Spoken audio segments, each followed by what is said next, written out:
గుహ్యం చ గోహతి గుణాన్ ప్రకటీకరోతి. స్నేహితుల్లో ఎంత స్నేహితుడైనా స్నేహితురాలైనా చిన్న చిన్న లోపాలు ఉంటాయి, టక్కుమని బయట పెట్టకూడదు, కొంపలు అంటుకుపోతాయి.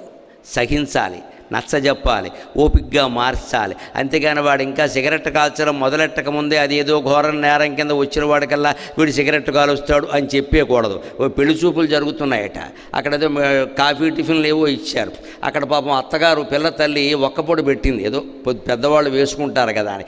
ఈ పెళ్లి కొడుకు కొంచెం ఒక్కపొడి బాగా అలవాటు, ఆయన వేసుకోలేదు, ఇలా గుప్పిడితో అని పోసుకున్నాడు. ఆయన ఒక్కపొడి పోసుకున్నాడు అంటే ఆవిడకి ఆశ్చర్యమైంది. ఒక్కపొడి ఎక్కువ తినకూడదు, రక్తగ్రహణ పట్టుకుంటుంది, మొత్తం విరోచనాల బదులు రక్తం వెళ్ళిపోతుంది, మనిషి నీరసించి పోతాడు. ఒక్కపొడి అంత ప్రమాదకరం, దాని పేరే ఒక్కపొడే వేసుకోవాలి, 2 పొడులు వేసుకోకూడదు, చాలా తక్కువ వేసుకోవాలి, అది కూడా అన్నం తిన్న తర్వాత. అటువంటిది పాపం ఒక్కపొడి తీసి ఇలా పోసుకుంటే అత్తగారికి అనుమానం వచ్చింది. మరి కొత్త పెళ్లి కొడుకు పెళ్లి చూపులకు వచ్చాడు అంటే బాగుండదు కదా, అబ్బాయి కొంచెం ఒక్కపొడి ఎక్కువ అలవాటేమో అని. వీడి ఫ్రెండ్ ఒకడు వచ్చాడు కూడా, వాడు కొంచెం వాగుడు ఎక్కువ అలవాటు. ఈ బాగా వాగే ఫ్రెండ్ ఉంటాడు, వాడు ఖచ్చితంగా మనకు అపకారం చేస్తాడు, మనకు అవసరం లేకుండా అన్ని విషయాలు బయటికి వాగేస్తూ ఉంటాడు. ఈ వాగేవాడితో ఎక్కువ స్నేహం చేయకూడదు. తాగేవాడితో ఎంత ప్రమాదమో స్నేహం వాగేవాడితోనూ అంతే ప్రమాదం.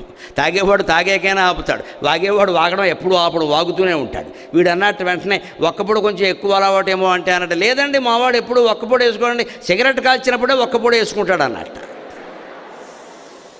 ఇప్పుడు ఆ విషయం బయటపడింది, అత్తగారు కంగారు పడింది. అంటే అబ్బాయిలకి సిగరెట్ కూడా ఉందా అండి, సరే ఈ రోజుల్లో కొంచెం అలా ఉంటుందంటే మళ్ళీ అన్నట్టు, అబ్బాయి అస్తమానం సిగరెట్ కాల్చడమా, ఎప్పుడైనా కొంచెం పుచ్చుకున్నప్పుడే కాలుస్తాడు అన్నట్ట.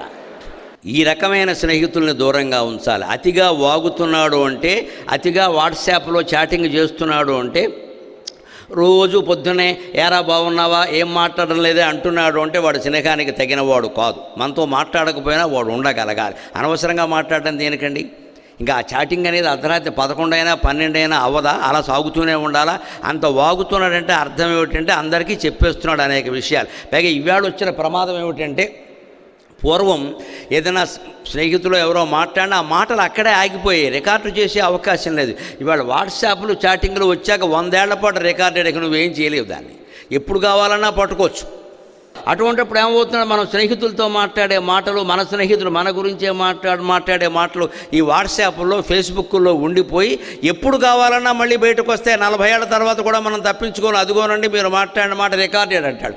అందుకని గుహ్యంచ గోహతి, ఏదైనా చిన్న చిన్న లోపాలు లేదా రహస్యమైన విషయాలు ఉంటాయి. మనం ఏదో బ్యాంకులో డబ్బు దాచుకున్నాం, మన అకౌంట్లో డబ్బులు ఎప్పుడు ఎవరికీ చెప్పకూడదండి. మీ నాన్నగారు మీ అకౌంట్లో వేస్తారు. ఇవాళ అందరికీ డెబిట్ కార్డులు ఉన్నాయి, ఏటీఎం కార్డులు విద్యార్థులకు కూడా ఉన్నాయి. నీ అకౌంట్లో ఎంత ఉందో నీ రూమ్మేటు, క్లాస్మేటు, గడ్డిమేటు ఎవరికీ చెప్పకూడదు. అసలు వేరేవంటే చెప్పావంటే రూమ్మేటు, క్లాస్మేటు ఉండరు, గడ్డిమేటే ఉంటుంది అక్కడ. ఇక గడ్డే జీవితం అంతా.